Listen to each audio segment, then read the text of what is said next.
Hey guys, good afternoon.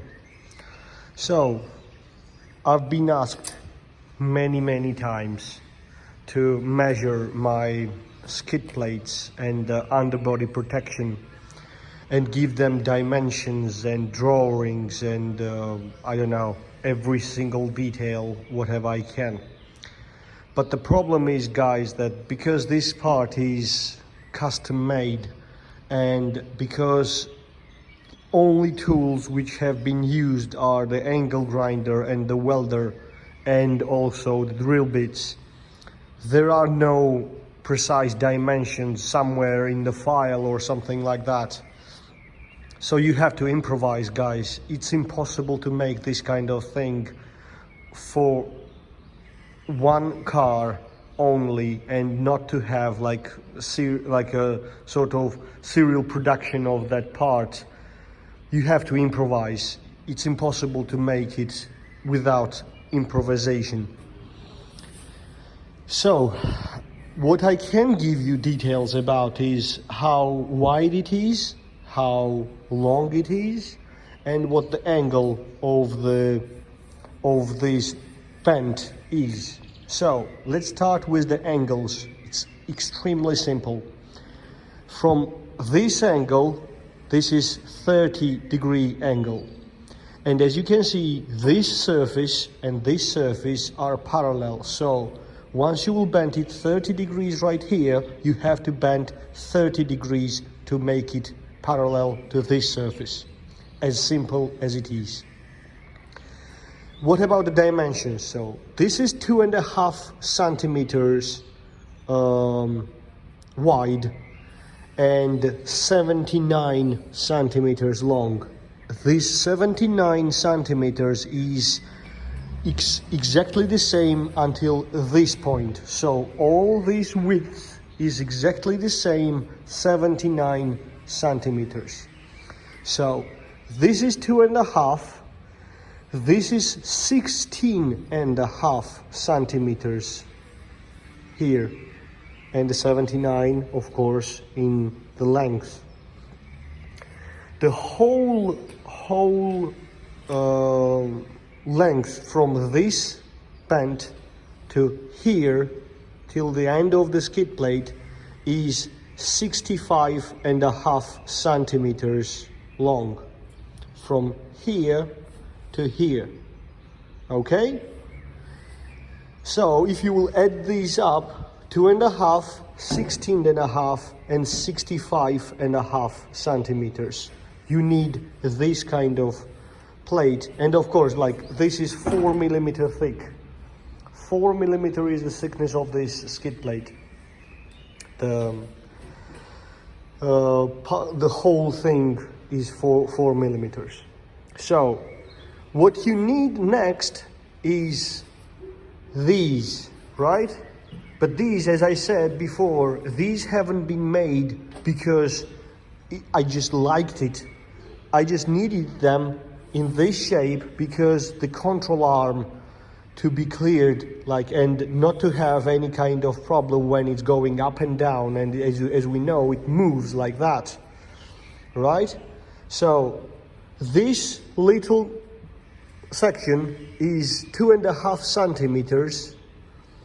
This, from this corner to here, it is 31 centimeters long here, and from here to here, this corner, it's 33 centimeters long. So from here to here, it's 33 centimeters long. Okay? The main thing what you need to know is, as we know, from this place to this place, it's 79 centimeters long. But here it's a little bit narrower section. So from this corner to that corner, it's 61.5 centimeters long. So from this distance till here. The holes, the most important thing, which is impossible to make without few tries, okay? These dimensions should be enough for you so that you can have at least visual contact with the bolt and the nut which goes in them, so you will see the hole if you will drill it like that. So the distance for the hole from this bend till here is 11.5 centimeters if you will take the 90 degrees, right?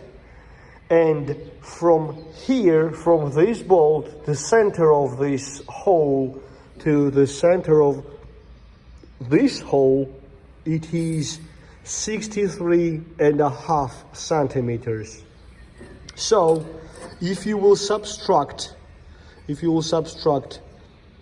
like from 79, you have to subtract 63.5, you will end up 2, and you will divide the rest, whatever you have to divide it on 2, you will have this distance between those sections, right? Here, I can measure it for you, here it is. But it won't be exactly accurate, as I said, because you have to improvise, guys. You have to improvise. It shows me like roughly 8 centimeters. So the 16 and 63.5. Okay? Roughly it's the same. You also have to take into consideration the size of the hole. In this case, we have about 15 or 16 millimeter holes. Drill 18 and you'll be safe, right? And about these holes as well.